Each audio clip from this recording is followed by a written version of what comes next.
السلام علیکم ورحمۃ اللہ وبرکاتہ۔ بسم اللہ الرحمن الرحیم۔ الحمد للہ رب العالمین،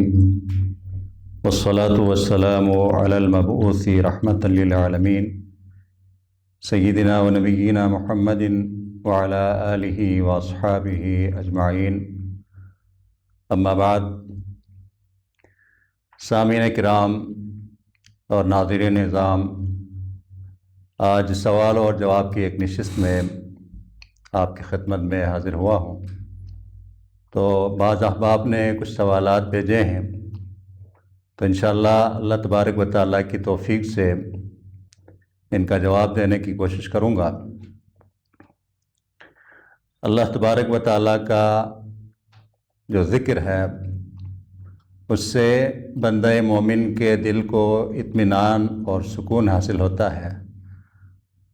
الا بذکر اللہ تطمئن القلوب، کہ اللہ کے ذکر سے دلوں کو اطمینان اور سکون حاصل ہوتا ہے۔ تو اللہ کا ذکر ہر وقت مطلوب ہے، صبح و شام، اٹھتے بیٹھتے، ہر وقت اللہ کے جو نیک بندے ہوتے ہیں وہ اللہ تبارک و تعالیٰ کا ذکر کرتے رہتے ہیں۔ الذین یذکرون اللہ قیاما وقعودا وعلی جنوبہم وَيَتَفَكَّرُونَ فِي خَلْقِ السَّمَاوَاتِ وَالْأَرْضِ، کھڑے ہیں، بیٹھے ہیں، لیٹے ہیں، ہر حال میں وہ اللہ کے نیک بندے اللہ تبارک و تعالیٰ کو یاد کرتے رہتے ہیں، اللہ کا ذکر کرتے رہتے ہیں۔ تو ان اذکار میں سے ایک بہترین ذکر جو بھائی نے پوچھا ہے، ذِنُّون یونس علیہ السلام کی جو دعا ہے، لا الہ الا انت سبحانک انی کنت من الظالمین، اس مبارک دعا کے بارے میں اللہ رب العالمین نے خود فرمایا کہ یونس علیہ السلام نے جب مچھلی کے پیٹ سے سمندر کی تاریکی سے اللہ تبارک و تعالیٰ کو پکارا، تو اللہ رب العالمین فرماتا ہے فنجیناہ من الغم،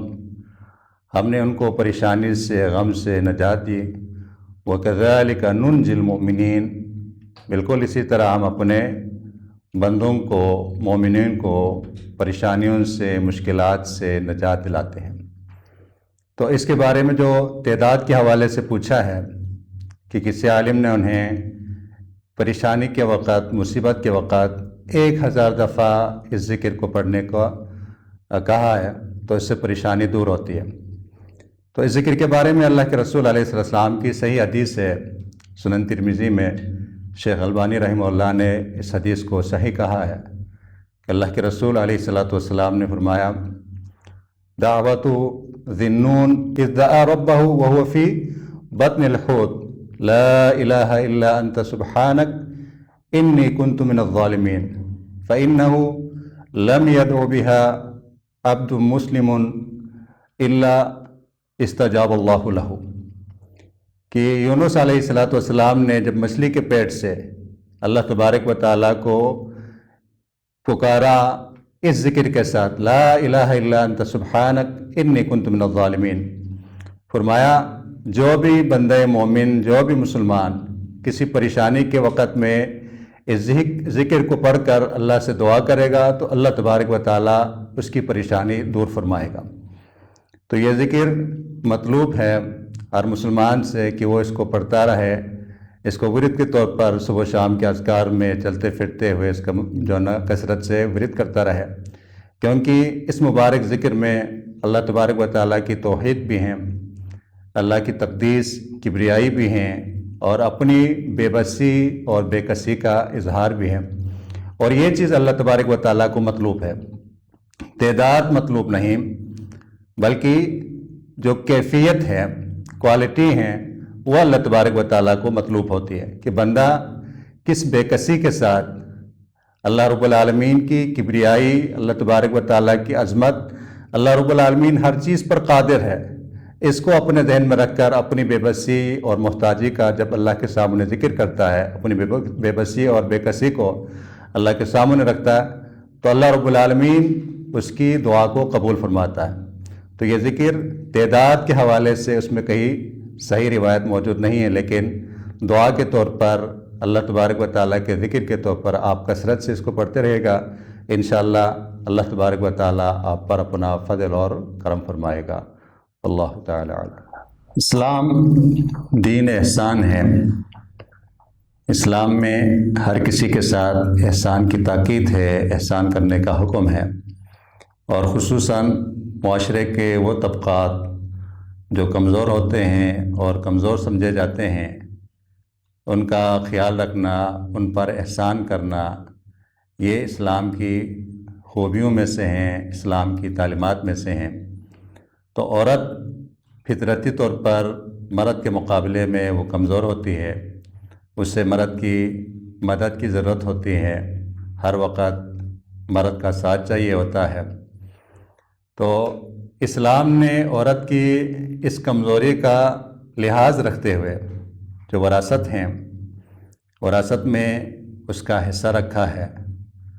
للرجال نصیب مما ترک الوالدان والاقربون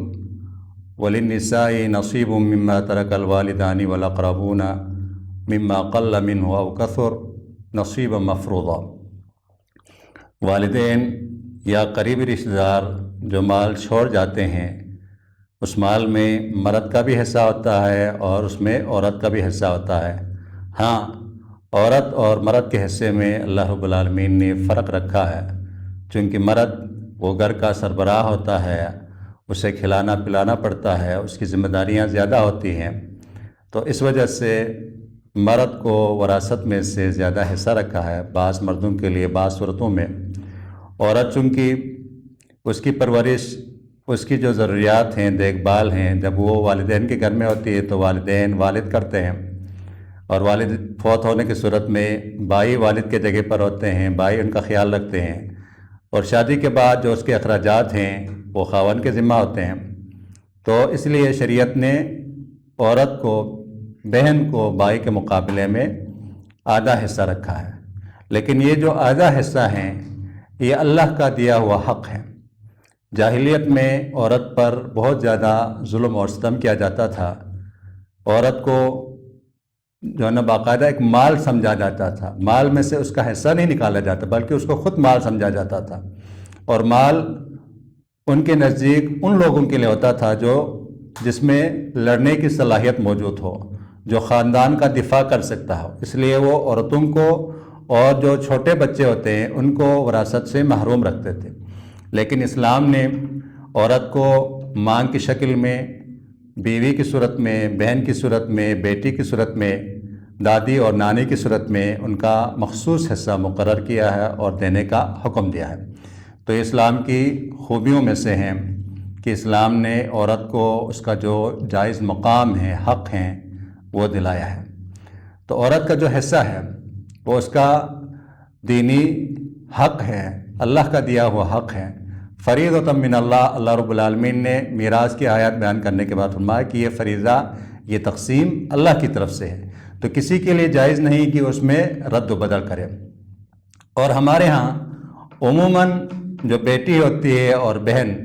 اس کا حصہ دبایا جاتا ہے۔ جب ماں باپ میں سے کوئی فوت ہو جاتا ہے تو وراثت کی تقسیم کا جب موقع آتا ہے تو بھائی بہن سے پوچھتا ہے کہ بہن آپ نے حصہ لینا ہے یا نہیں، حالانکہ یہ پوچھنا بنتا ہی نہیں۔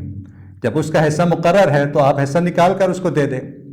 پوچھنے کا تو سوال ہی نہیں بنتا، آپ پوچھتے کیوں ہیں؟ جبکہ ایک بھائی دوسرے بھائی سے نہیں پوچھتا کہ آپ نے حصہ لینا ہے یا نہیں، آپ کو حصہ چاہیے یا نہیں۔ ہاں، اگر کوئی اپنی رضامندی سے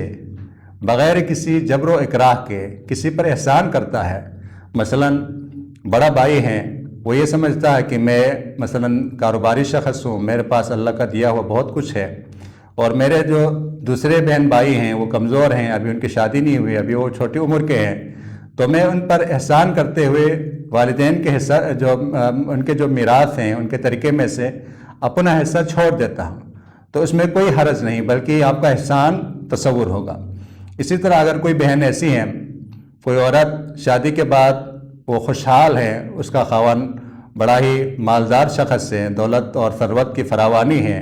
اسے اور کچھ نہیں چاہیے ہوتا، مال دولت کی اس کو ضرورت نہیں ہے، تو وہ اپنی جو والدین کی جائیداد میں سے اپنا جو حصہ ہے اپنے کسی بھائی کو یا بھائیوں میں چھوڑ دیتی ہیں، ان کے نام ہبہ کرتی ہیں، تو اس میں کوئی حرج نہیں۔ لیکن ہمارے ہاں عموماً یہ لوگ جو پوچھتے ہیں کہ بہن نے معاف تو کیا تھا لیکن بعد میں وہ مطالبہ کر رہی ہے، تو بہن معاف نہیں کرتی ہیں، بہن معاف نہیں کرتی ہیں، وہ خوشی سے معاف نہیں کرتی بلکہ اسے مجبور کیا جاتا ہے۔ اگرچہ ظاہراً ہم مجبور نہیں کرتے ہیں، لیکن ہمارا جو معاشرہ ہوتا ہے، عرف ہوتا ہے، یا اس عورت کے دل میں یہ جو کھٹکا ہوتا ہے کہ میں اگر اس میں سے حصہ لوں گی تو میرا بھائی ناراض ہوگا، بھائی میرے گھر نہیں آئے گا، میرے اس کے ساتھ تعلقات خراب ہوں گے، تو اس ڈر اور خوف کی وجہ سے وہ حصہ نہیں لیتی اور کہتی ہے کہ میں نے بھائی کو معاف کر دیا، حالانکہ دل سے وہ معاف نہیں کرتی ہے۔ تو یہ کسی صورت جائز نہیں ہے۔ اللہ کے رسول علیہ السلام کی حدیث ہے مسند احمد میں صحیح سند سے کہ آپ علیہ السلام نے فرمایا لا يحل مال امرئ مؤمن الا عن طیب نفس منہ، کہ کسی بھی مسلمان کا مال جب تک اس کی رضامندی سے نہ ہو کسی بھی مسلمان کے لیے اس کا استعمال اور اس کا کھانا جائز نہیں۔ تو بہن کا جو مال ہے وہ بھی غیر کا مال ہے، آپ کا اپنا ذاتی مال نہیں ہے۔ جب تک آپ کو یہ معلوم نہ ہو کہ بہن اپنی خوشی اور رغبت کے ساتھ بغیر کسی جبر و اکراہ کے وہ مال مجھے چھوڑ رہی ہے تو اس میں کوئی حرج نہیں، لیکن آپ تقسیم کے وقت اس سے نہیں پوچھیں گے، بلکہ تقسیم میں جو اس کا حصہ بنتا ہے آپ اس کے حوالے کریں گے۔ مثلا آپ کے والد صاحب کے اکاؤنٹ میں اگر 1 کروڑ روپے ہیں اور آپ ایک بھائی 2 بہن ہیں، تو آپ 1 کروڑ میں سے 50 لاکھ اپنے اکاؤنٹ میں منتقل کروا لیں اور ہر بہن کو 25 لاکھ ان کا جو حصہ بنتا ہے ان کے اکاؤنٹ میں آپ ٹرانسفر کروا رہے ہیں۔ اس کے بعد ان سے کہیں بہن میں نے آپ کا حصہ آپ کے اکاؤنٹ میں ٹرانسفر کروا دیا ہے، وہ آپ کے نام پر منتقل ہو چکا ہے، اور یہ پلاٹ اس میں آپ کا یہ والا حصہ ہے، یہ میں نے آپ کے لیے الگ کیا ہے، اور مثلا فرض کر لیں 3 گھر ہیں، اس میں سے 2 گھر میرے بنتے ہیں اور یہ گھر آپ کا ہے، تو آپ اپنے قبضے میں لے لیں۔ تو بہن جب اسے اپنے قبضے میں لے لیں اس کے بعد آپ کو واپس کریں تو انشاءاللہ اس میں کوئی حرج نہیں، آپ اسے استعمال کر سکتے ہیں، اور یہ سمجھا جائے گا کہ بہن نے اپنی خوشی سے رغبت سے یہ چیزیں آپ کے نام کر دی ہیں، آپ کو گفٹ کی ہیں، آپ کو ہدیہ دی ہے۔ لیکن جو عرف میں معاشرہ میں ہمارے ہاں جو رائج ہیں، جس میں ایک سرسری طور پر بہن سے بیٹی سے پوچھا جاتا ہے کہ بہن آپ اپنا حصہ لیں گی، تو بہن ظاہر بات ہے وہ ہاں نہیں کر سکتی، وہ معاشرہ سے ڈرتی ہے، وہ لوگوں سے ڈرتی ہے، وہ آپ سے ڈرتی ہیں، اس وجہ سے وہ انکار کرتی ہے، لیکن دل سے اس کو مال کی ضرورت ہوتی ہے۔ حالانکہ بہت ساری ایسی بہنیں ہوتی ہیں جو بچے والی ہوتی ہیں اور وہ غریب ہوتی ہیں، مال و دولت کی ان کو ضرورت بھی ہوتی ہے، لیکن اس کے باوجود کہتے ہیں کہ میں اپنے بھائی سے حصہ نہیں لوں گی۔ تو یہاں پر آپ کا اور میرا فرض بنتا ہے کہ ہم اپنی جو بہنوں کا حصہ ہے ان کو دے دیں، اور جس طرح آپ نے پوچھا ہے کہ آپ کے والد نے اپنی زندگی میں جو ان کی جائیداد ہیں، زمینیں ہیں، آپ کے نام لگوا دی تھیں، اور والد کی وفات کے بعد بہنوں نے کہا کہ ہم یہ حصہ چھوڑ دیتے ہیں، لیکن بعد میں کسی بہن کی آپ کے ساتھ ناراضگی ہوئی، اب وہ آپ سے مطالبہ کر رہی ہیں، تو اس کا مطلب ہے کہ بہن نے اپنی خوشی سے یہ مال آپ کے لیے نہیں چھوڑا۔ تو یہاں پر آپ کا فرض بنتا ہے، آپ کے ذمہ یہ واجب اور فرض ہیں کہ بہن جو مطالبہ کر رہی ہیں اس کو اس کا حصہ دے دیں، اور جو بہنیں مطالبہ نہیں کر رہی ہیں ان کو بھی ان کا حصہ آپ دے دیں۔ اس کے بعد اگر کوئی بہن آپ کو لوٹا دیتی ہیں تو آپ کھائیے گا، اس میں کوئی حرج نہیں۔ لیکن میں پھر دوبارہ عرض کروں کہ ہمارے ملک میں یہ معاشرے میں جو چل رہا ہے، عورت کے ساتھ یہ بہت بڑا ظلم ہے، ناانصافی ہیں، ان کو ان کے جائز حصوں سے، حقوق سے جو شریعت نے انہیں دیے ہیں ہم محروم رکھ رہے ہیں، بہت بڑی زیادتی ہے، ظلم ہے ہماری طرف سے۔ حالانکہ اللہ کے رسول علیہ السلام کی احادیث میں بہت سخت وعید آئی ہے کہ آپ علیہ السلام نے فرمایا، صحیح بخاری اور دیگر کتب حدیث میں یہ روایت موجود ہے کہ جو شخص ایک بالش زمین کسی کی ناجائز طریقے سے اس کو ہتھیا لیتا ہے، اس پر ناجائز قبضہ جما لیتا ہے، تو قیامت والے دن 7 زمینوں سے اتنا حصہ اس کے گلے کا طوق بنے گا۔ تو کسی صورت بہن کی دلی رضامندی اور خوشی اور اجازت کے بغیر کسی کے لیے بھی جائز نہیں کہ اپنی بہن کا حصہ کھائے، بلکہ ان کے مطالبہ کرنے سے پہلے ہمیں ان کا جو حصہ ہے، ان کا حق ہے، وہ دے دینا چاہیے۔ تو اس میں آپ کی بہن جو آپ سے مطالبہ کر رہی ہے، آپ خوشی کے ساتھ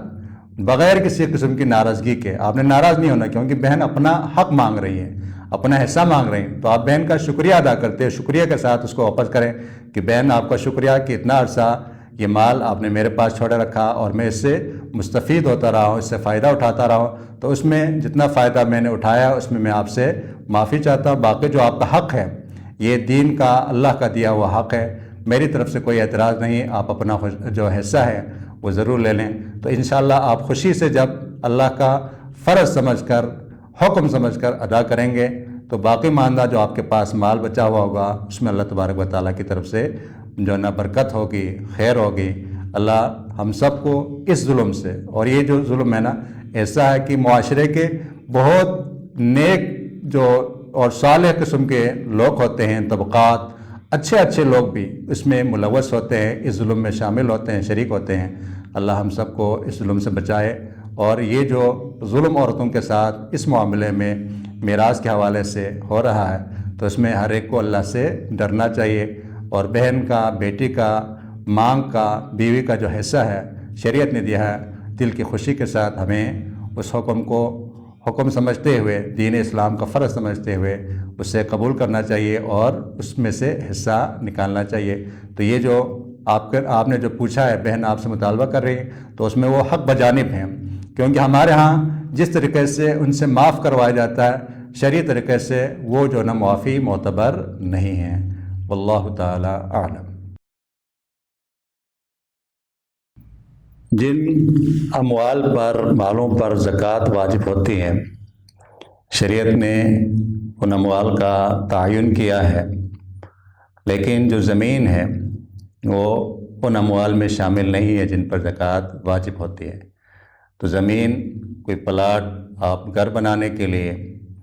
یا باغ بنانے کے لیے، کھیت بنانے کے لیے، اپنے ذاتی استعمال کے لیے آپ خرید لیتے ہیں، تو کتنی ہی مہنگی زمین کیوں نہ ہو، کروڑوں میں اس کی قیمت ہو، تب بھی اس پر زکوٰۃ نہیں ہوگی۔ لیکن اگر آپ اس کو کسی تجارتی مقصد کے لیے استعمال کرنا چاہتے ہیں، مثلاً آپ اس پہ دکان بنانا چاہتے ہیں یا اس پہ گھر بنا کر آپ اس کو کرائے پر دینا چاہتے ہیں، تو تب بھی اس زمین پر زکوٰۃ نہیں ہوگی، لیکن اس سے جو آمدنی آپ کو حاصل ہوگی، جو پیسے آپ کمائیں گے کرائے کی صورت میں، تو اس کرائے پر سال کا عرصہ گزرنے کے بعد اگر وہ نصاب کو پہنچتا ہے یا آپ کے پاس دیگر جو پیسے ہیں دونوں کو ملا کر اگر نصاب بنتا ہے، تو پھر اس صورت میں اس کمائی پر زکوٰۃ ہوگی، اصل جو زمین کی قیمت ہے اس پر زکوٰۃ نہیں ہوگی۔ لیکن جو زمین ہے، پلاٹ ہیں، اگر آپ نے اسے بیچنے کے لیے خریدا ہے، یعنی خریدتے وقت آپ کی نیت یہ ہے کہ میں اسے اچھی قیمت میں فروخت کروں گا اور منافع حاصل کروں گا، تو اس صورت میں یہ پلاٹ تجارتی اموال میں، سامان تجارت میں یہ پلاٹ شامل ہوگا، اس کی قیمت پر زکوٰۃ ہوگی۔ یعنی یہ آپ کی نیت پہ ڈیپینڈ کرتا ہے۔ اگر آپ کے خریدتے وقت آپ کی نیت آگے فروخت کرنے کی ہے، یعنی منافع حاصل کر کے، تو پھر اس صورت میں یہ تجارتی مال شمار ہوگا اور اس کی جو قیمت ہے اس پر زکوٰۃ ہوگی۔ لیکن بسا اوقات ایسا ہوتا ہے کہ بندہ متردد ہوتا ہے کہ آیا میں اس پلاٹ کو رکھوں یا فروخت کروں، اس صورت میں اس پر زکوٰۃ نہیں ہوگی۔ یعنی کنفرم اگر آپ کی نیت بیچنے کی ہے تبھی آپ پر زکوٰۃ ہوگی۔ لیکن جس طرح آپ نے بیان کیا کہ یہ جو پلاٹ ہے آپ نے قسطوں پر خریدا ہے اور اس کی جو قیمت ہے وہ 2 سال میں مکمل ہوگی، اس کی قسطیں، تو اگر آپ نے 1 سال کی قسط یا جو قسطیں اس کی بنتی ہیں وہ ادا کی ہیں، تو اس صورت میں چونکہ اس کمپنی کے ساتھ یا اس شخص کے ساتھ جس سے آپ نے پلاٹ خریدا ہے آپ کا معاہدہ ہو چکا ہے، وہ تحریر لکھی جا چکی ہیں، تو وہ پلاٹ اس کے آپ مالک بن گئے ہیں کاغذی طور پر، تو لہٰذا آپ اس کے مالک ہی تصور کیے جائیں گے۔ اور جو پیسے آپ نے خرچ کیے ہیں، یعنی فرض کر لیں اگر 1 کروڑ کا وہ پلاٹ ہے، اس میں سے 50 لاکھ آپ دے چکے ہیں، تو سال گزرنے کے بعد اب صرف 50,000 نہیں بلکہ اس پلاٹ کی آپ قیمت دیکھیں گے سال کے بعد، چونکہ آدھا پلاٹ آپ کا ہو چکا ہے، آدھے کی قیمت ابھی باقی ہے۔ 1 کروڑ میں سودا ہوا تھا، 50 لاکھ آپ ادا کر چکے ہیں۔ اگر سال گزرنے کے بعد وہ پلاٹ فرض کر لیں اگر اس کی قیمت 1.5 کروڑ یعنی 1 کروڑ 50 لاکھ کا وہ پلاٹ ہو گیا، تو آپ کے جو 50 لاکھ روپے ہیں اب 50 لاکھ سے بڑھ کر وہ 75 لاکھ روپے بن گئے ہیں۔ تو پلاٹ کی جو موجودہ ویلیو ہیں، موجودہ جو قیمت ہیں، اس کا حساب لگا کر آپ جو اس کی زکوٰۃ ہے وہ ادا کریں گے۔ یعنی یہ دیکھیں گے کہ پلاٹ کے کتنے فیصد کی آپ قیمت ادا کر چکے ہیں، اور اس فیصد کی یعنی 10% مثلاً اگر پلاٹ کا جو ہے اس کی قیمت آپ ادا کر چکے ہیں، تو اس وقت آپ سال گزرنے کے بعد دیکھیں گے وہ 10% اس کی مالیت کتنی ہے، تو اس حساب سے آپ زکوٰۃ نکالیں گے۔ جو پیسے جس پیسے میں آپ نے خریدا ہے، قیمت خرید کا اعتبار نہیں ہوگا بلکہ قیمت فروخت کا اعتبار ہوگا۔ جو قیمت آپ کو موجودہ مل رہی ہے یعنی مارکیٹ میں جو اس وقت اس کی قیمت ہے، اس کے حساب سے جتنے پیسے آپ نے ادا کیے ہیں، جتنا پلاٹ میں سے جتنا حصہ آپ کا ہو چکا ہے، اس حصے کی آپ پہلے قیمت مالیت میں معلوم کریں گے، پھر اس پر 40واں حصہ بطور زکوٰۃ کے آپ ادا کریں گے۔ تو فروخت ہونے کے بعد ایک ہی دفعہ نہیں بلکہ یہ تجارتی مال میں شامل ہوا ہے، اور ہر سال آپ پر زکوٰۃ ہوگی۔ ہر سال اس کی قیمت، بلکہ سال کیا ہے، دن کے حساب سے قیمت بڑھتی رہتی ہے، تو لہٰذا ہر سال اس کی زکوٰۃ ادا کرنا ضروری ہے۔ تو یہ اب آپ حساب رکھیں گے اور حساب لگا کر سال کے آخر میں پلاٹ کی جو قیمت بنتی ہیں اس حساب سے آپ زکوٰۃ ادا کریں گے۔ انسان ہونے کے ناطے نماز کی حالت میں بھول چوک ہونا ایک فطرتی بات ہے، غلطی انسان سے ہو جاتی ہے۔ تو اس غلطی کی تلافی کے لیے شریعت نے نماز کے آخر میں سجود السہو کے نام سے 2 سجدے رکھے ہیں۔ تو نماز میں جو سجود السہو ہیں وہ 3 صورتوں میں جو ہے نا وہ کرنے ہوں گے۔ نماز میں اضافہ کی صورت میں، یا نماز میں کمی رہ جائے، یا نماز کے اندر شک ہو جائے کہ آیا یہ تیسری رکعت ہے یا چوتھی رکعت ہے، اس طرح کبھی شک ہو جاتا ہے۔ تو اس صورت میں سب سے پہلے آپ شک کو دور کریں گے، جو یقینی ہیں اس پر بنیاد رکھ کر نماز کو مکمل کریں گے۔ یعنی تیسری اور چوتھی رکعت میں جب آپ کو شک ہوا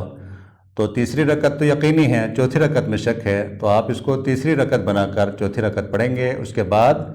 سلام پھیرنے سے پہلے 2 سجدے کریں گے۔ لیکن آپ نے پوچھا ہے کہ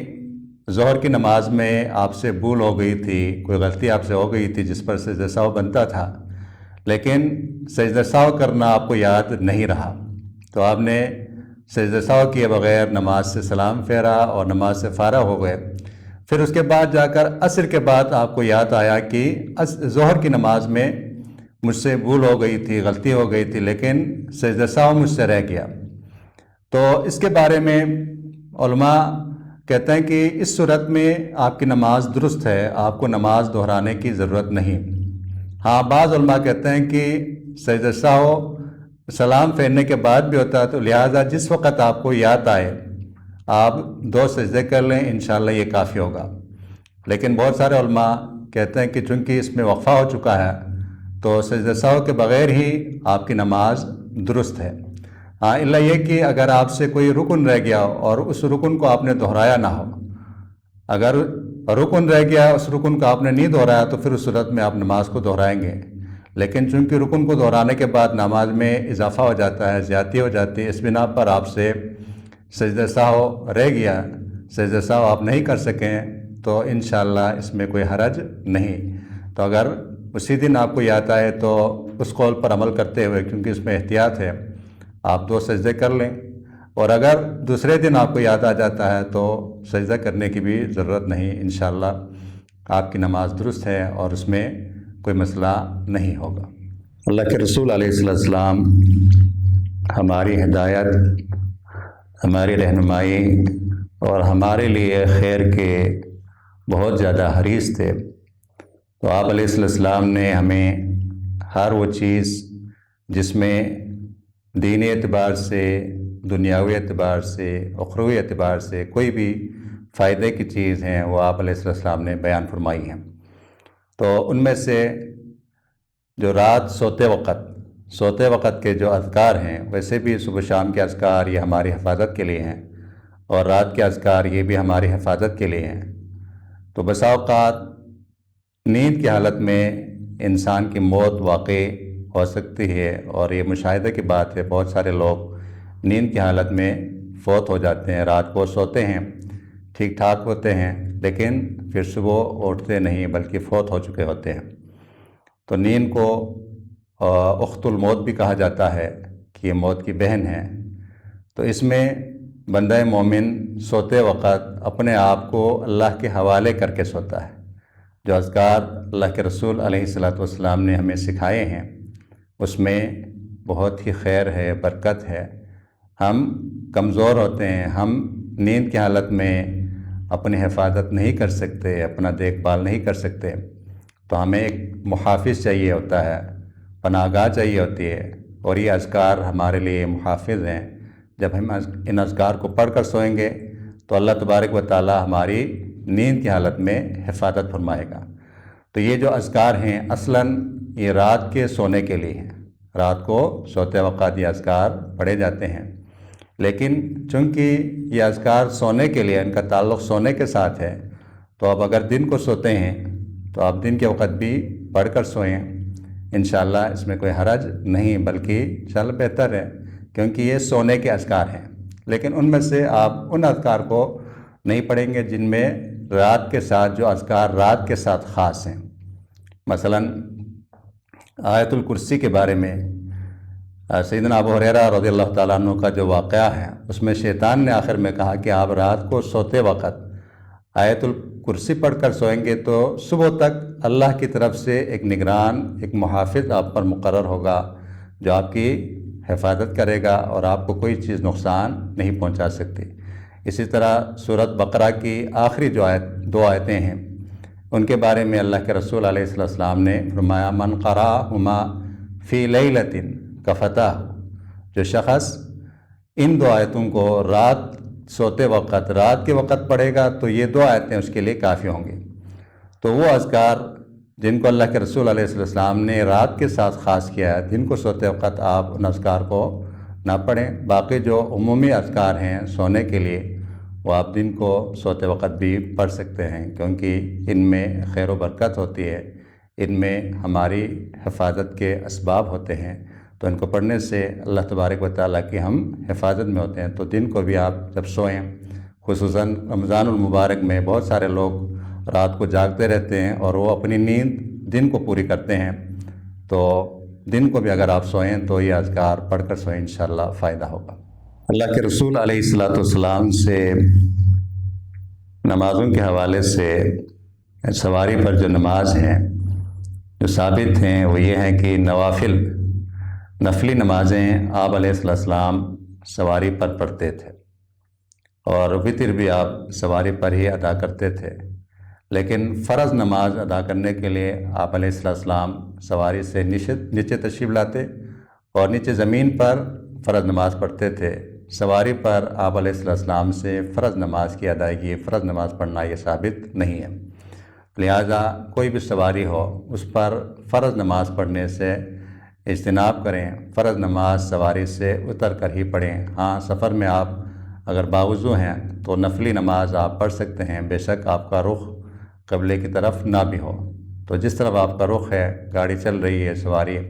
تو آپ اس طرف منہ کر کے نفل نماز ادا کر سکتے ہیں، تو اس میں قبلہ رخ ہونا ضروری نہیں، اور بیٹھ کر آپ اپنی کرسی پر سیٹ پر بیٹھ کر آپ پڑھ سکتے ہیں۔ لیکن اگر کوئی ایسی صورتحال پیش آئے جس میں نماز کے فوت ہونے کا خطرہ ہو، جس طرح آپ نے ریل گاڑی سے متعلق پوچھا ہے، تو عموماً جو ریل گاڑی ہوتی ہے وہ اسٹیشن پر 2-3 منٹ کے لیے رکتی ہے، اس کے بعد وہ آگے چل پڑتی ہے، تو 2-3 منٹ میں بندہ مومن نیچے اتر کر نماز نہیں پڑھ سکتا۔ تو اگر آپ کو یہ خطرہ ہے کہ جس منزل پر، جس اسٹیشن پر آپ نے اترنا ہے وہاں پہنچ کر نماز کا وقت ختم ہو جائے گا، نماز رہ جائے گی، نماز فوت ہو جائے گی، قضا ہو جائے گی، تو پھر اس صورت میں آپ سواری پر ہی، چاہے ریل گاڑی ہو یا کوئی بھی سواری ہو، اس پر آپ بیٹھ کر فرض نماز بھی ادا کر سکتے ہیں، لیکن شرط یہ ہے کہ اسٹیشن پر پہنچنے سے پہلے وقت کے نکل جانے کا خطرہ ہو، اور اگر وہ نماز ایسی ہے کہ بعد والی نماز کے ساتھ اس کو جمع کیا جا سکتا ہے، مثلاً ظہر کی نماز کا مسئلہ ہے، تو آپ اس کو عصر کا جو آخری وقت ہے اس میں بھی ظہر اور عصر کو جمع کر کے پڑھ سکتے ہیں، تو لہٰذا عصر کے آخری وقت یعنی سورج غروب ہونے سے پہلے اسٹیشن پر پہنچنے کا امکان موجود ہے۔ آپ اسٹیشن پر پہنچ جائیں گے تو پھر آپ اس نماز کو جو ریل گاڑی ہیں اس میں نہیں پڑھیں گے، بلکہ ریل گاڑی سے اترنے کے بعد ہی ظہر اور عصر کو جمع کر کے پڑھیں گے۔ اسی طرح مغرب اور عشاء کا مسئلہ ہے۔ لیکن اگر فجر کا مسئلہ ہے کہ اس کے وقت کے نکل جانے کا خطرہ ہے، یا عصر کا آخری وقت ہے، ریل گاڑی کے لیٹ ہونے کا احتمال ہے کہ آپ کو پتہ ہے کہ منزل پر میں وقت سے پہلے نہیں پہنچوں گا، سورج غروب ہونے کے بعد ہی پہنچوں گا، تو پھر اس صورت میں اگر وقت کے نکل جانے کا، نماز کے فوت ہو جانے کا، نماز کے قضا ہو جانے کا خطرہ ہے، تو پھر اس صورت میں نماز کو وقت پر پڑھنے کا حکم ہے۔ تو جس طرح آپ کے لیے ممکن ہے، فاتقوا اللہ ما استطعتم، اپنی استطاعت کے مطابق، طاقت کے مطابق اللہ نے اپنی ذات سے ڈرنے کا ہمیں حکم دیا ہے۔ تو اس صورت میں آپ سواری پر فرض نماز پڑھیں گے، انشاءاللہ اس میں کوئی حرج نہیں۔ عورت دین اسلام میں، شریعت میں بعض معاملات میں گواہ بن سکتی ہیں اور بعض معاملات میں وہ گواہ نہیں بن سکتی۔ تو اللہ رب العالمین نے سورۃ البقرہ میں یعنی ادار لین دین ہے آپس میں، اس کے کرنے پر 2 مرد گواہ رکھنے کا حکم دیا۔ فرمایا اگر 2 مرد گواہ نہیں مل سکتے تو فرجل وامرأتان ممن ترضون من الشہداء، تو پھر 1 مرد اور 2 عورت بھی گواہ رکھ لیں، تب بھی ان کی گواہی کافی ہے۔ تو بعض معاملات میں بالاتفاق فقہاء اور علماء کے نزدیک عورت کی گواہی درست ہے مرد کے ساتھ، لیکن بعض معاملات میں عورت کی گواہی جو ہے وہ جائز نہیں۔ ان میں سے ایک قصاص ہے۔ قصاص کے بارے میں علماء کہتے ہیں کہ اس میں صرف مرد کی گواہی ہو، اور اسی طرح جو حدود ہیں، حدود میں عورت کی گواہی قابل قبول نہیں۔ لیکن جہاں تک نکاح کا تعلق ہے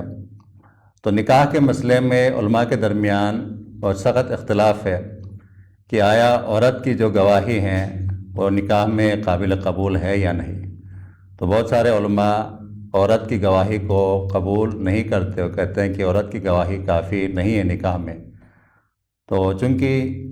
اس مسئلے میں علماء کے مابین اختلاف ہے، تو لہٰذا احتیاط کا تقاضا یہ ہے کہ نکاح کی مجلس میں مرد گواہ رکھے جائیں، 2 مردوں کو ہی گواہ بنایا جائے۔ اور سوال کا دوسرا جو حصہ ہے، دوسری جو شق ہے، کیا عورت کے لیے ولی بن سکتی ہیں؟ نہیں بن سکتی، کیونکہ جو ولی ہیں یہ مرد کی صفت ہے، ولایت مرد کی صفت ہے، عورت کی نہیں۔ سنن ابن ماجہ میں صحیح سند کے ساتھ یہ حدیث موجود ہے کہ اللہ کے رسول علیہ السلام نے فرمایا لا تزوج المرأة المرأة ولا المرأة نفسها، کہ کوئی عورت کسی اور عورت کی ولی نہیں بن سکتی، یعنی کوئی عورت کسی عورت کے لیے ولی نہیں بن سکتی، اور نہ ہی وہ اپنا نکاح یعنی اپنی ذات کے لیے خود ولی بن سکتی ہے۔ تو ولی اسلام میں مرد ہوتا ہے، اور مردوں میں بھی وہ جو اس کے قریبی یعنی جو اسبا ہوتے ہیں، سب سے پہلے اس کا باپ، پھر دادا، پھر بیٹا، بھائی، چچا، تایا وغیرہ، جو اسبا ہوتے ہیں وہ مرد ہی عورت کے ولی بن سکتے ہیں، ان کے علاوہ باقی نہیں بن سکتے۔ تو مردوں میں بھی کچھ خاص مرد ہوتے ہیں جو عورت کی ولی بن سکتے ہیں، لیکن عورت چونکہ وہ ناقص العقل ہوتی ہیں، وہ ظاہری چیزوں سے دھوکہ کھا سکتی ہیں، اس لیے ولی کی حکمتوں میں سے ایک حکمت علماء یہ بیان کرتے ہیں کہ عورت ظاہری جو چیزیں ہیں ان سے وہ دھوکہ کھا سکتی ہیں اور کسی بھی مرد کو وہ قبول کر سکتی ہیں، جبکہ مرد جو ہوتا ہے وہ دور اندیش ہوتا ہے، وہ اپنی جو قریبی عورت ہیں، چاہے وہ بیٹی ہیں یا بہن ہیں یا جو بھی ہیں، اس کے حوالے سے، اس کے مستقبل کے حوالے سے وہ سوچتا ہے، سوچ و بچار کے بعد ہی وہ فیصلہ کرتا ہے۔ تو لہذا عورت میں جو سوچنے کی صلاحیت ہوتی ہیں وہ بہت کم ہوتی ہیں، وہ ظاہری چیزوں سے بہت زیادہ یعنی وہ متاثر ہوتی ہیں، اور اس سے وہ دھوکہ کھا سکتی ہیں اور کسی بھی مرد کو قبول کر سکتی ہیں۔ تو لہذا عورت کسی عورت کے لیے جو ہے نا وہ ولی نہیں بن سکتی، نہ خود اپنا نکاح یا نہ خود ولی بن کر سکتی ہے، اور نہ ہی کسی عورت کو بنا ولی بنا سکتی ہیں، بلکہ جو ولی ہیں وہ ہمیشہ مرد ہی ہوگا۔ اللہ تبارک و تعالیٰ کو بندوں کے اسماء میں سے، بندوں کے ناموں میں سے جو نام بہت زیادہ محبوب ہیں، پسند ہیں، یہ وہ نام ہیں جس میں عبودیت کا ذکر ہوتا ہے، عبد کے ساتھ جو نام شروع ہوتا ہے، یعنی عبداللہ، عبد الرحمن، عبد الکریم، عبد القدوس۔ تو اس میں بندے کی جو عبودیت ہے، بندگی ہیں، اس کا اظہار ہوتا ہے، گویا وہ یہ اعتراف اور اقرار کر رہا ہوتا ہے میں اللہ تبارک و تعالیٰ کا بندہ ہوں۔ تو المنان، اس کے ساتھ نام رکھنا، یعنی عبد المنان نام رکھنا، یہ درست ہے، اس میں کوئی مسئلہ نہیں، کیونکہ المنان یہ اللہ تبارک و تعالیٰ کے اسماء میں سے ہیں۔ سنن ابی داود، ترمذی اور نسائی کی صحیح روایت ہے، شیخ البانی رحمہ اللہ تعالیٰ نے اس روایت کو صحیح کہا ہے کہ اللہ کے رسول علیہ الصلاۃ والسلام نے ایک شخص کو دعا کرتے ہوئے سنا، وہ اپنی دعا میں یہ کہہ رہا تھا، اللہم انی اسألک بأن لک الحمد لا الہ الا انت المنان بدیع السماوات والارض یا ذا الجلال والاکرام۔ تو آپ علیہ السلام نے فرمایا، لقد دعا اللہ باسمہ الاعظم الذی اذا دعی به اجاب وَإِذَا سُئِلَ بِهِ أَعْطَى، کہ شخص نے اللہ تبارک و تعالیٰ کے جو اسم الاعظم ہیں، اللہ تبارک و تعالیٰ کے اسماء ہیں، وَلِلَّهِ الْأَسْمَاءُ الْحُسْنَى، لیکن ان اسماء میں سے اسم اعظم بھی ہیں، تو فرمایا کہ اس بندے نے اللہ تبارک و تعالیٰ کے اسم اعظم کے ساتھ اللہ کو پکارا ہے، اللہ سے دعا کی ہے۔ یہ وہ اسم ہے جس کے ساتھ جب بھی بندہ اللہ سے کوئی دعا کرتا ہے تو اس کی دعا کو اللہ قبول فرماتا ہے، اور جب بھی کوئی حاجت اللہ کے سامنے رکھتا ہے، اللہ سے سوال کرتا ہے، تو اللہ تبارک و تعالیٰ اس کی حاجت کو پورا کرتا ہے، اس کے سوال کو، یعنی جو وہ اللہ تبارک و تعالیٰ سے مانگتا ہے اسے عطا فرماتا ہے۔ تو اس میں اس شخص نے یہ جو کہا المنان، اور آپ علیہ السلام نے اس کی تائید فرمائی، تو اس کا مطلب ہے کہ المنان اللہ تبارک و تعالیٰ کے اسماء میں سے ہیں، تو عبد المنان نام رکھنا درست ہے، اس میں کوئی حرج نہیں۔ دین اسلام میں احسان، کسی بھی شخص پر، کسی انسان پر احسان کرنا، اس کی بہت فضیلت ہے، نہ صرف انسانوں پر بلکہ اللہ تبارک و تعالیٰ کی دیگر جو مخلوقات ہیں ان کے ساتھ بھی احسان کرنا یہ بہت بڑی نیکی ہے۔ اللہ کے رسول علیہ السلام کی صحیح حدیث ہے، صحیح بخاری میں یہ حدیث موجود ہے کہ ایک فاحشہ اور زانیہ عورت، اسے پیاس لگی، وہ کہیں جا رہی تھی، تو ایک کنواں میں سے پانی نکال کر اس نے اپنی پیاس بجھائی، پانی پیا، پھر اس نے دیکھا کہ یہ کتا پیاس کی شدت کی وجہ سے ہانپ رہا ہے اپنی زبان باہر نکال کر، تو اس نے سوچا کہ پیاس سے جو تکلیف مجھے ہوئی ہے اس کو بھی وہ تکلیف ہو رہی ہے، تو اس نے اپنے موزے میں پانی لیا اور اس کتے کو پلایا۔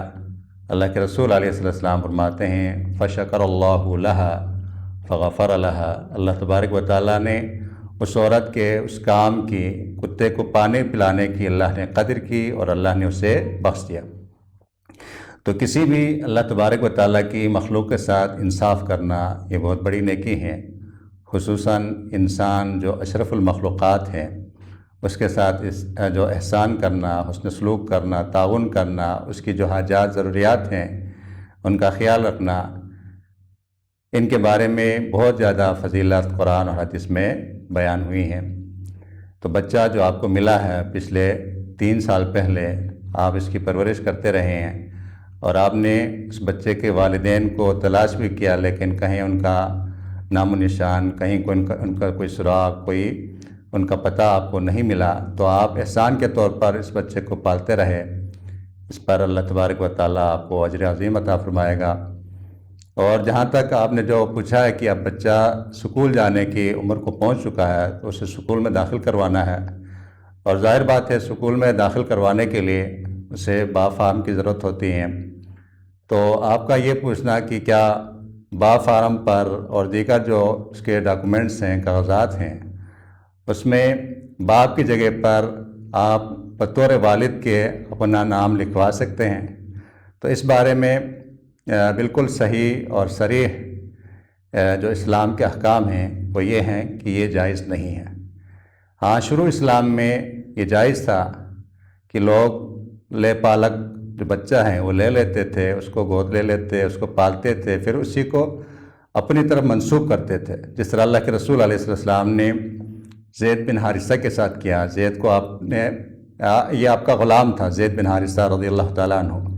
لیکن آپ نے اسے آزاد کیا اور اپنا بیٹا بنایا۔ تو لوگ اس زید بن حارثہ کہہ کر نہیں بلکہ زید بن محمد کہہ کر اسے پکارتے تھے۔ لیکن جب سورۃ الاحزاب کی آیت نازل ہوئی، ادعوہم لآبائہم هو اقسط عند اللہ، کہ ان کو ان کے جو باپ ہیں، اصل باپ ہیں، ان کی طرف منسوب کر کے ان کو پکارا جائے، ان کو بلایا جائے۔ اور آگے فرمایا فَإِن لَمْ تَعْلَمُوا آبَاءَهُمْ فَإِخْوَانُكُمْ فِي الدِّينِ وَمَوَالِيكُمْ، اگر ان کے باپ کے بارے میں تمہیں علم نہ ہو کہ ان کے باپ کا کیا نام ہے، تو پھر تم انہیں اپنے بھائی اور دوست کہہ کر پکاریں گے، بیٹا کہہ کر نہیں۔ ایک تو ہے نا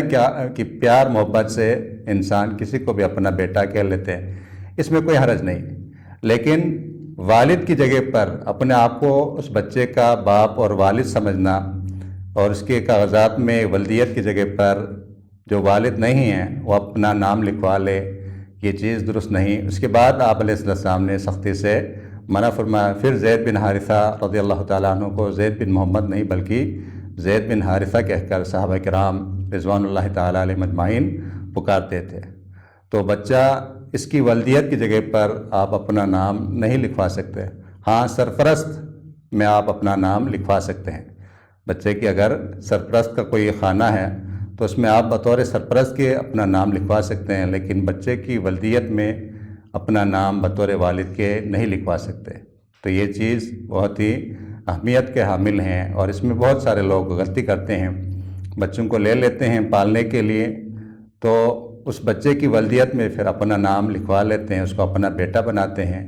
اور جب اس کو اپنا بیٹا بناتے ہیں، کاغذات میں اس کا نام لکھا جاتا ہے، تو جو سرکاری جو قواعد ضوابط ہیں، ہمارا جو حکومتی نظام ہے، عدالتی نظام ہے، اس کے تحت وہ بچہ اس شخص کا پھر وارث بن جاتا ہے، حالانکہ حقیقت میں اس کا وارث نہیں ہوتا۔ تو اس میں بہت سارے قباحتیں ہیں، لہذا اس چیز سے بچا جائے۔ اور دوسری بات، اگر کوئی کسی بچے پر احسان کرتے ہوئے اپنے گھر میں اسے پالتا ہے تو یہ بہت اچھی بات ہے کسی پر احسان کرنا، لیکن اس میں ایک مسئلہ بچے کے بالغ ہو جانے کے بعد وہ پیش آئے گا، وہ پردے کا مسئلہ ہوگا، چونکہ وہ بچہ ان کا اپنا نہیں ہوتا۔ تو اس شخص کی بیوی اگر وہ لڑکا ہے تو اس کا پردہ ہوگا، اور اگر وہ لڑکی ہیں تو گھر کا سربراہ ہیں، اس سے پردہ ہوگا۔ تو اس کے لیے ضروری ہے اگر کوئی بچہ لے لیتا ہے کوئی شخص پالنے کے لیے، تو پھر اس کو اگر وہ لڑکا ہے تو پھر اس کی جو بیوی ہیں، اس شخص کی بیوی، وہ اپنی کسی قریبی، یعنی اس کی بہن یا اس کی جو ماں ہے یا اس کے بھائی کی بیوی، اس سے وہ دودھ پلوائے۔ لیکن یہ دودھ پینا جو ہے نا 2 سال کی عمر میں، جس عمر میں بچہ دودھ پیتا ہے، یعنی 2 سال مکمل ہونے سے پہلے اگر بچے کو لیا ہے تو پھر اس صورت میں دودھ پلوائے، اور 5 دفعہ پلوائے۔ تو 5 دفعہ بچہ جب کسی عورت کا دودھ پیتا ہے تو بچہ اس عورت کا رضائی بیٹا بن جاتا ہے۔ تو اس طرح وہ بچہ بڑا ہونے کے بعد اس عورت کے لیے اس کا محرم ہوگا، اس سے پردے کا کوئی مسئلہ نہیں ہوگا۔ اور اگر لڑکی ہیں تو گھر کا سربراہ مرد اپنی کسی قریبی، یعنی اپنی بہن سے دودھ پلوائے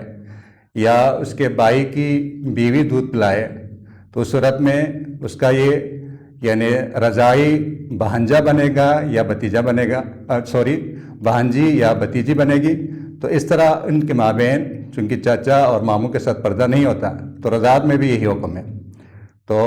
ان کے ساتھ پردے کا مسئلہ نہیں ہوگا۔ لیکن ہر حالت میں یہ کسی بھی صورت میں وہ جو ولدیت ہیں اس میں اپنا نام نہیں لکھوا سکتا۔ تو یہ بات ضروری ہے کہ ہاں مسائل پیش آتے ہیں کاغذات وغیرہ میں، تو اس میں سرپرست کی اگر کوئی جگہ ہے تو سرپرست کی جگہ پر آپ اپنا نام جو ضرور لکھوا لیں، لیکن ولدیت کے طور پر، ولدیت کی جگہ پر بطور والد کے آپ اپنا نام نہیں لکھوا سکتے۔ زکوٰۃ اس کے خاص مصارف ہیں، یعنی جو زکوٰۃ کے مستحقین ہیں، جن کے لیے زکوٰۃ کا استعمال، زکوٰۃ کو کھانا جائز ہے، ان کا ذکر اللہ رب العالمین نے قرآن مجید میں خود فرمایا۔ تو 8 قسم کے لوگ ہیں جن کے لیے زکوٰۃ جائز ہے،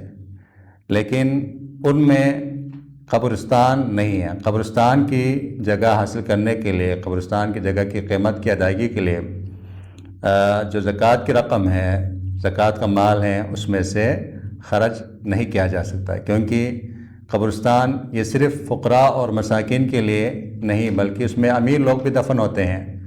تو لہذا اس پر زکوٰۃ کی رقم میں سے، زکوٰۃ کے مال میں سے خرچ نہیں کر سکتے۔ تو آپ جس طرح آپ کہہ رہے ہیں کہ ہم فنڈ جمع کر رہے ہیں، تو یہ آپ سلسلہ جاری رکھیں، انشاءاللہ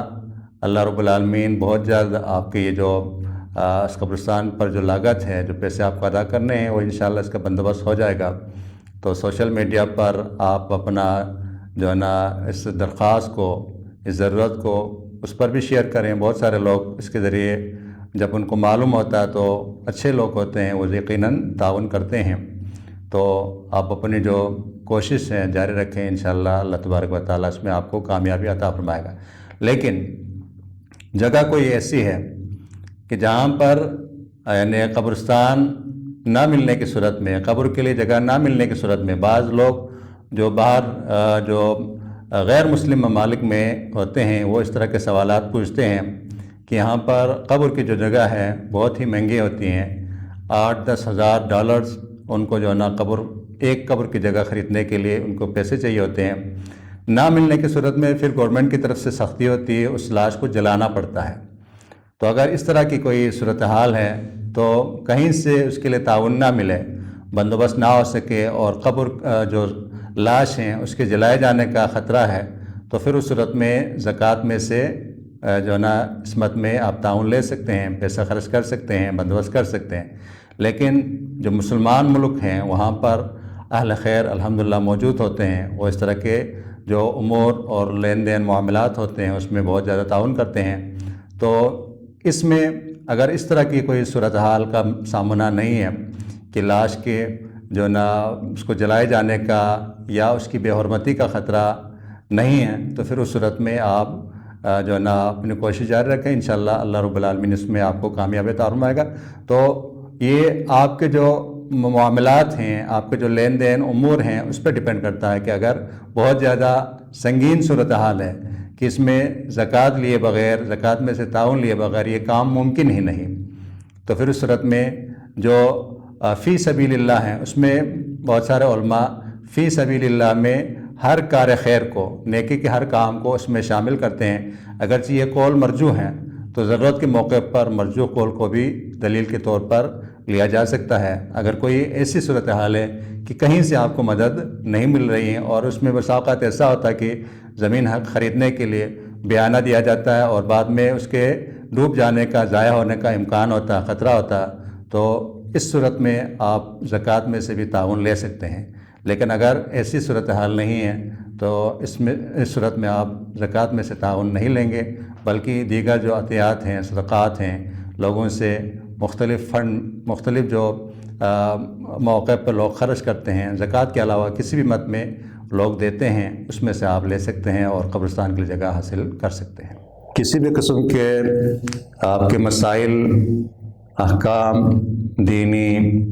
اس سے متعلق رہنمائی کے لیے آپ اپنے سوالات،